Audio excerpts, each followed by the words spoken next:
ब्रह्म मुहूर्तरू उठी केउ काम करिबा द्वारा घर को दरिद्रता आसे नहीं।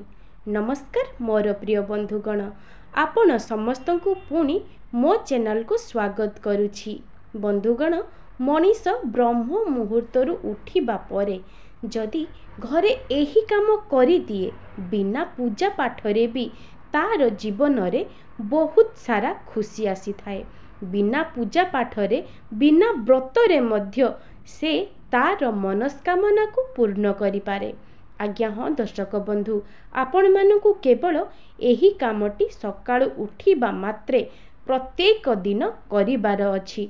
आज्ञा देखिबे किछि दिन भितरे आपणक भाग्यरे किपरि सबु परिवर्तन हेउछि। तो बंधुगण, बेले बेले ना मनीषर बुद्धि भ्रष्ट होई जाए। जेते भी कर्म कले मध्य से कौनसी कार्य सफलता पाई पारे नहीं। किंतु जदि एक मनीष वास्तविक भावरे सफलता पाइबाकु चाहू थाए तेबे से एही उपायटी को ग्रहण करिबा निहाती आवश्यक। जदि आपण माने बहुत किछि करिबा परे भी आपणक भाग्यरे उन्नति हेउ नाही तेबे एही भिडियोटी खास आपण मानक पई। अनेक चेष्टा परे भी आपणको हार मानिबाकू पड़िछि। जदि आपणकर हारिबाटा बारंबार आसुछि तेबे आपण एही उपायटी को थरे मात्र परीक्षा करंतु। बंधुगण, एही भिडियोटी प्रत्येकंक पई निश्चय मूल्यवान भिडियो अटे। तेणु आपण मानकू मोर अनुरोध, भिडियोटी को बहुत मात्रा रे शेयर करंतु एवं एही भली नुआ नुआ भिडियो देखिबा पई भिडियोटी को लाइक करी चैनलटी को सब्सक्राइब निश्चय करंतु एवं कमेंट बॉक्स रे जय जगन्नाथ अवश्य लिखि दियंतु। तो बंधुगण, आपण माने तो जानी थिबे भगवत गीता रे भगवान कृष्ण कहिचंती जे मनीषर प्रथम कर्तव्य हेउची कर्म। मनीष तो कर्म करिबो तेबे से कर्म कौन अटे? तो केवल चाकरी करिबा कौन गोटिए कर्म? आउ किछि भी कर्म कौन न थाए? केवल गोटिए मनीष चाकरीटे करिबा द्वारा ही से तार कर्म बुझे। किंबा गोटिए गृहिणी घरे खाद्य समस्त को परसिबा किंबा घर सफा सुफी रखिबा सेईटा कौन तार कर्म? आज्ञा या ठारू अधिक से कौन आउ करि पारिबो नाही? याकू ही कौन कर्म कुहा जाए? मोर प्रिय बंधुगण, आपण मानक मतरे कर्म कौन अटे? आपण माने काहाकू कर्म बोली भाबुचंती? आज्ञा कर्म ही पूजा, जाहाकू भगवत गीता रे प्रभु श्री कृष्ण अर्जुन को बुझाई कहिथिले। एबे बंधुगण, चालंतु जानिबा सकाळु सकाळु आमे केउ सबु काम करिबा द्वारा आमर दरिद्रता दूर हेबो। एही विषय रे आजिर एही भिडियो रे मु आपण मानंकु विस्तृत भाबरे जणाउछि। तो बंधुगण, प्रथम कथाटी हेउछि, जदि आपण माने चाहुचंती निजर भाग्य बदलैबा पई तेबे सूर्यंक परी आपणको भी चंचल हेबाकू पड़िबो। अर्थात सबु कार्य को जल्दी जल्दी करिबाकू पड़िबो, समय परी चंचल हेबाकू पड़िबो। आज्ञा प्रत्येक जिनिस वर्तमान जेउ कामटी करिबाकू अछि वर्तमान ही सारंतु एवं सबु बेले सकाळर सूर्योदय पूर्वरु सेज छाड़िबा पई चेष्टा करंतु।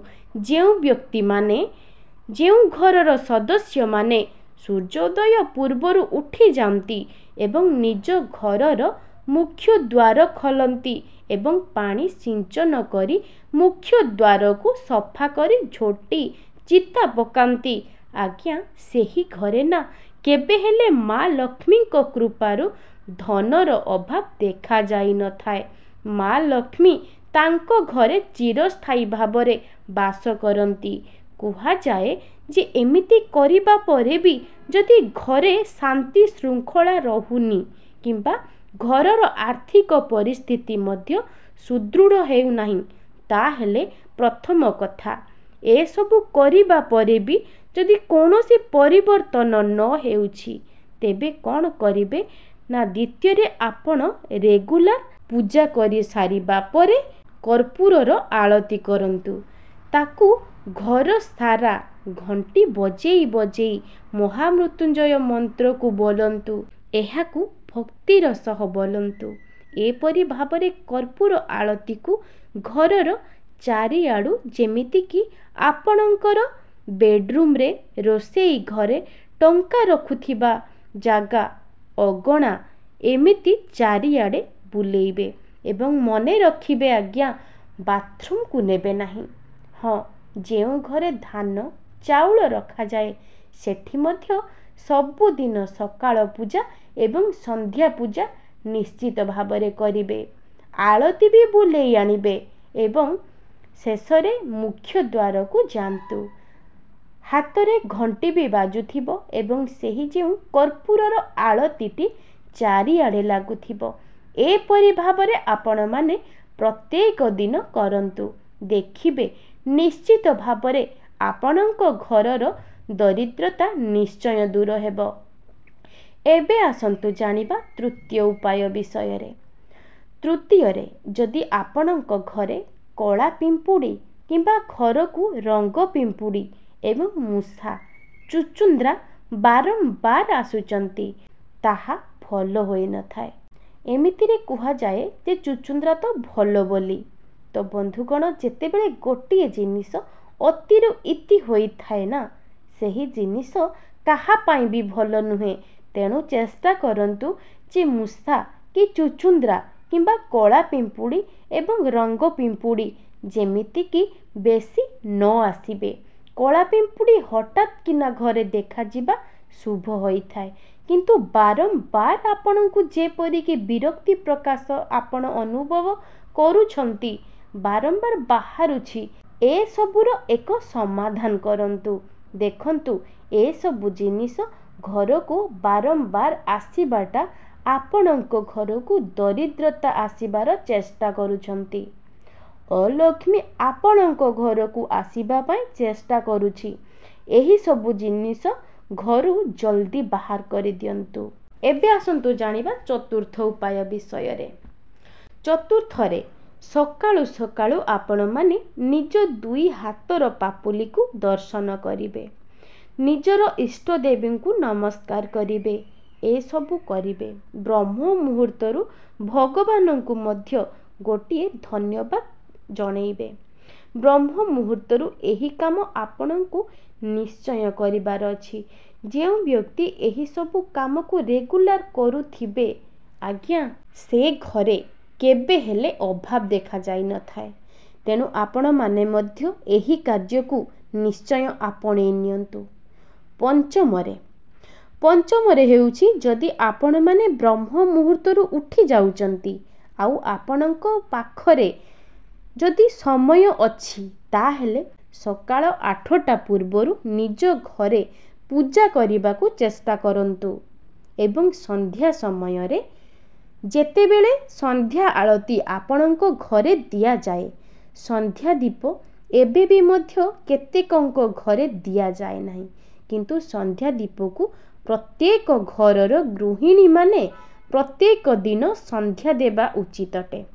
ସନ୍ଧ୍ୟା ପୂର୍ବରୁ ନିଜ ଘରେ ଝାଡ଼ୁ ଲଗେଇବେ।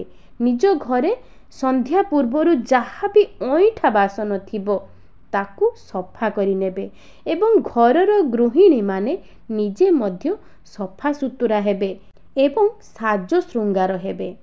ଠିକ୍ ସନ୍ଧ୍ୟା ସମୟରେ ଠାକୁରଙ୍କ ପାଖରେ, ମା ବୃନ୍ଦାବତୀଙ୍କ ପାଖରେ ଦୀପ ପ୍ରଜ୍ୱଳନ କରି ସନ୍ଧ୍ୟା ପୂଜା କରିବେ।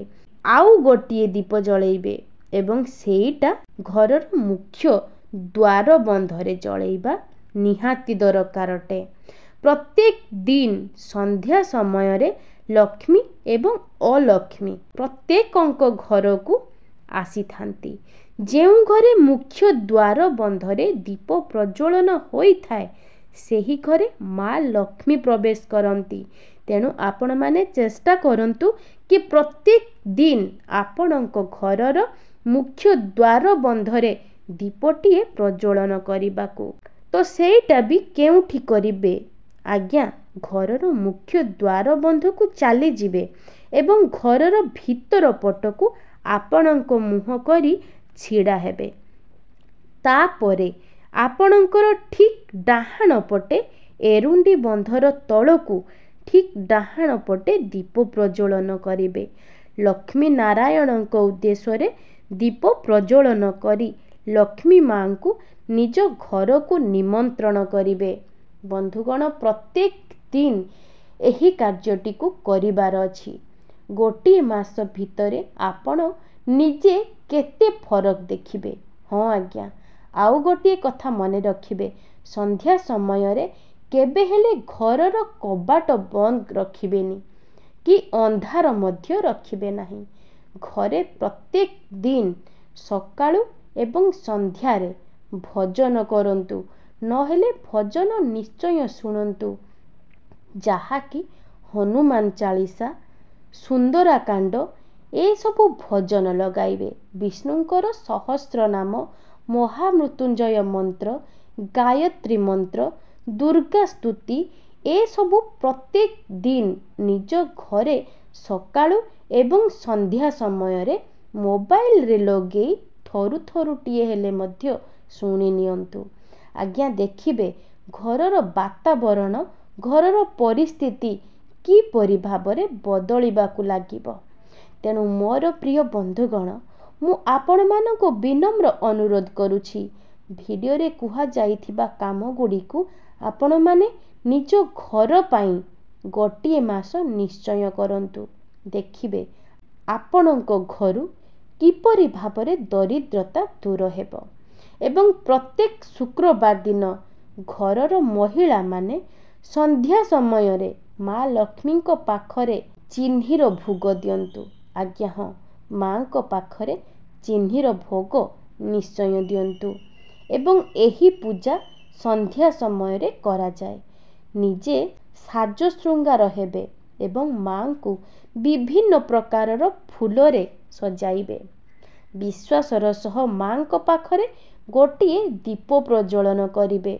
ଏପରି ଭାବରେ ଆପଣ ପ୍ରତ୍ୟେକ ଶୁକ୍ରବାର ଦିନ ମାଙ୍କ ପାଖରେ କ୍ଷୀରି ଭୋଗ ଦେବେ, ମାଙ୍କ ପାଖରେ ଧୂପ ଦେବେ, ଝୁଣା ଦେବେ ଏବଂ ପାନ ପତ୍ରରେ ମିଶ୍ରିର ଭୋଗ ଦେବେ।